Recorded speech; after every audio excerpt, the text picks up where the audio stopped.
अगदी 2-3 वर्षाची मुलं असतात, जेव्हा त्यांना दात यायला लागतात, तेव्हापासूनच त्यांचे दात किडायला लागतात. आणि त्याला खूप कारणं आहेत. जसं की आपण म्हणतो आधीपासून ऐकत आलो, की गोड पदार्थ लहान मुलांना द्यायचे नाहीत जास्त, खास करून चॉकलेट्स. त्यामुळे ते इन्फेक्शन होतं किंवा ते दात किडले जातात.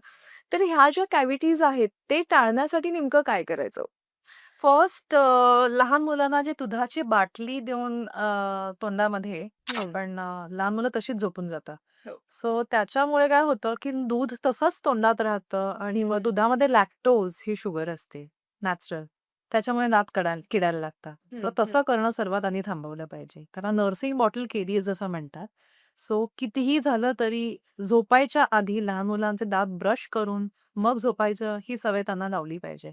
हं. रात्रीचं ब्रशिंग सर्वात महत्वाचं असतं. ते आई-वडिलांच्या गाईडन्सच्या खाली झालं पाहिजे लहान मुलांचं. हं. आणि diet is also a very important factor, की तुम्ही लहान मुलांना काय खायला-प्यायला देता.